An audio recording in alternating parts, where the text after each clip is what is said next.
तो देखिए, दिल्ली में हार के बाद मंथन हार को लेकर होना था, लेकिन मंथन हो रहा था पंजाब को लेकर। ऐसे में शक जाहिर किया जा रहा है कि क्या पंजाब में भी कुछ होने वाला है।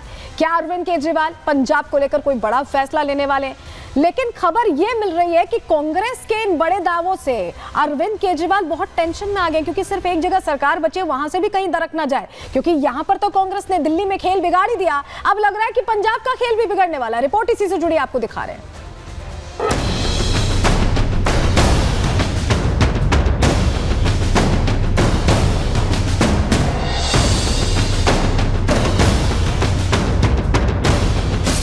चलती रहती है, वो ऐसी कोई बात नहीं है। स्ट्रैटेजी क्या होगी हमारी, उसके रिगार्डिंग ये मीटिंग जो है हमने रखी है। बैठक वो हमारे सुप्रीमो से पूरी लीडरशिप की होती रहती है, रूटीन प्रोसेस है। जनता इस समय आपदा पार्टी की सरकार से दुखी है। दिल्ली विधानसभा चुनाव में आम आदमी पार्टी को मिली करारी हार के बाद पार्टी के राष्ट्रीय संयोजक अरविंद केजरीवाल ने पंजाब के विधायकों और मंत्रियों को दिल्ली तलब कर लिया। बंद कमरे में केजरीवाल की अध्यक्षता में बैठक हुई। बैठक के बाद अरविंद केजरीवाल चुपचाप अपनी कार में सवार होकर चलते बने। वहीं मीडिया से बात करने पंजाब के सीएम भगवंत मान आए और कह दिया कि सब चंगा सी। हमारे साथियों ने बहुत मेहनत की दिल्ली की गलियों में, इनका धन्यवाद। बाकी हार जीत चलती रहती है, वो ऐसी कोई बात नहीं है। पंजाब के सीएम भले कह रहे हो कि सब कुछ ठीक है, लेकिन आनन फानन में सभी मंत्रियों और विधायकों को बुलाना, बैठक का एजेंडा ना बताना और प्रेस कॉन्फ्रेंस में सीएम मान को अकेले छोड़कर निकल जाना, ये बता रहा है कि आम आदमी पार्टी के अंदर कुछ बड़ा हो रहा है। मीटिंग में जाएंगे, एजेंडा भी पहले पता चल जाएगा। इलेक्शन के बाद हर पार्टी जो एक मीटिंग रखती है, उसमें आने वाले ईयर्स में काम करने हैं, उस स्ट्रैटेजी क्या होगी हमारी, उसके रिगार्डिंग ये मीटिंग जो है हमने रखी है। हर 8-6 महीने बाद बैठक वो हमारे सुप्रीमो से पूरी लीडरशिप की होती रहती है, रूटीन प्रोसेस है।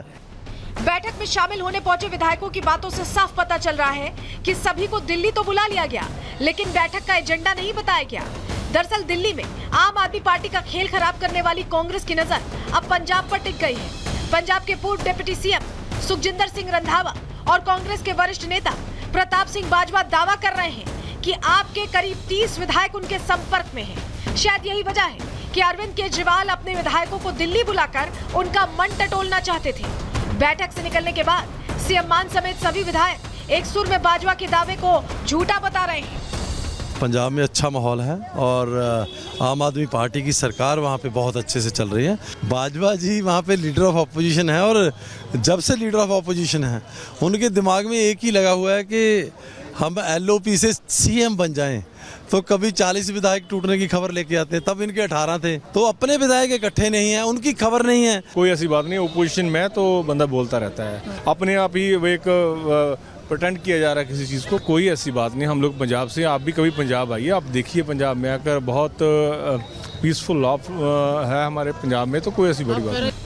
आम आदमी पार्टी की पंजाब सरकार पर वादा खिलाफी का आरोप लगता रहा है।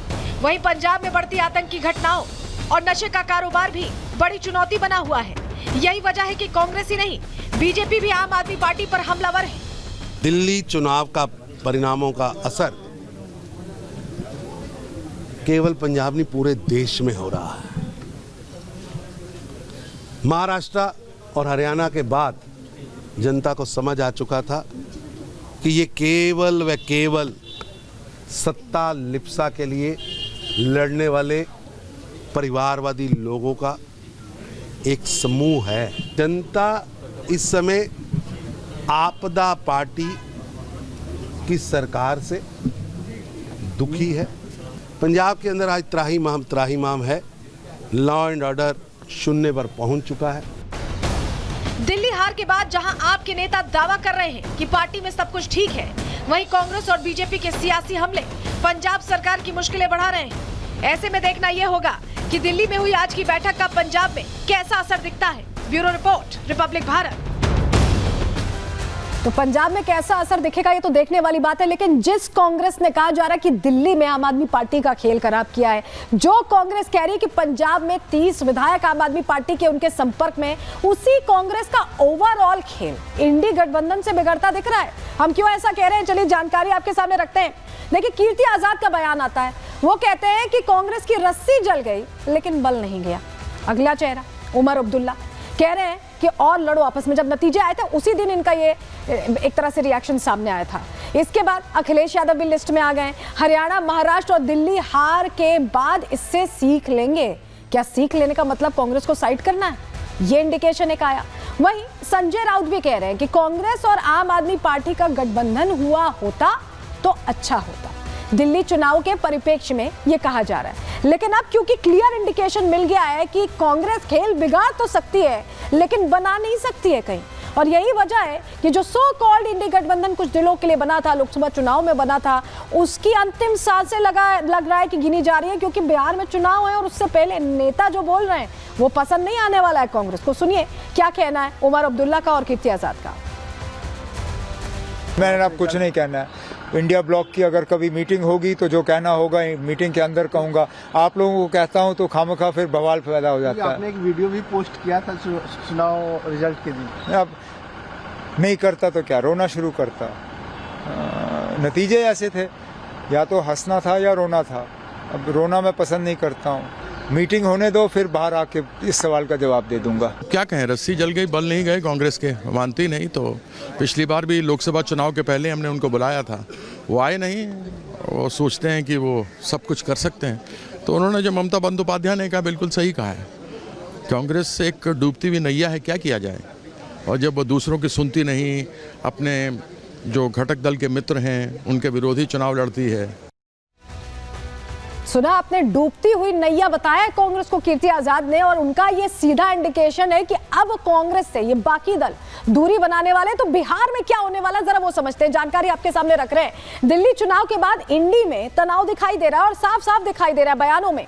सहयोगी दल कांग्रेस पर निशाना साध रहे हैं, प्रश्न पूछ रहे हैं। सहयोगी दल सीधे सीधे कह रहे हैं कि हार का जिम्मेदार कांग्रेस है। दिल्ली में जो हार हुई है उसमें खेल खराब कांग्रेस ने किया, ये सहयोगी दल कह रहे हैं। और इसी साल बिहार में विधानसभा चुनाव होने हैं और ऐसे में लग रहा है कि कोई कांग्रेस को साथ लेकर नहीं चलने वाला। लालू यादव का झुकाव टीएमसी की तरफ है। आपको याद होगा ममता बनर्जी को कैसे आगे करने की बात जब कीर्ति आजाद ने छेड़ी थी तो लालू यादव ने भी हामी भरी थी। और ऐसे में सवाल यह है कि क्या कांग्रेस से बिहार में गठबंधन होगा या नहीं, क्योंकि नहीं के इंडिकेशन ज्यादा लग रहे हैं। आप समझिए, बिहार चुनाव को लेकर एलजेपी नेता ने भी दावा किया। उन्होंने कह दिया कि बिहार में इंडी गठबंधन टूट जाएगा, क्लियर एकदम मोहर लग जाएगी कि ये सब एक साथ नहीं है। अलग अलग जो चुनाव आ रहे हैं उसमें वो दूरी बढ़ती जा रही है। और अब दिल्ली के चुनाव के बाद कम से कम यही आफ्टर इफेक्ट दिखाई दे रहा है। सुनवाते हैं आपको क्या कह रहे हैं इस पर सियासतदान।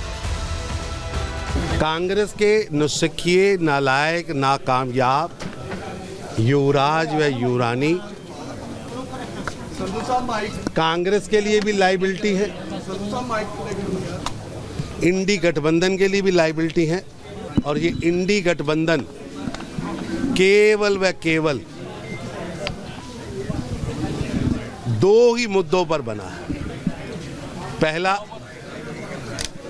कि अपने भ्रष्टाचार के पापों को कैसे बचाया जा सके, और दूसरा मुद्दा है कि अपने परिवार के युवराज व युवरानियों को सत्ता कैसे मिले। देश की जनता को मालूम था कि यह स्वार्थी गठबंधन है। यह न कोई इनका एजेंडा था, न कोई इनकी विचारधारा है। यह केवल मोदी हराने के लिए एक हुए थे, जबकि मोदी जी को हराना ये नामुमकिन है। उन्होंने गरीबों के लिए, किसानों के लिए और इतना काम किया है। उसके साथ साथ जो भारत का मान सम्मान, गौरव बढ़ाया है, उस पर देशवासियों को गर्व है। तो उसके खिलाफ आके नकारात्मक तरीके से राजनीति करो और आ करके आप एक हो जाओ बिना विचारधारा के, बिना एजेंडा के, तो टूटना ही था। बिगड़ सर हाथ पैर की गठबंधन बना था मोदी जी को हराना। इनका उद्देश्य नेगेटिव ही रहा, पॉजिटिव उद्देश्य ही नहीं रहा आपका। जब नेगेटिव उद्देश्य रहेगा तो आप लोगों की यही दुर्दशा होगी। सब बिखरना था, देश को भी पता था।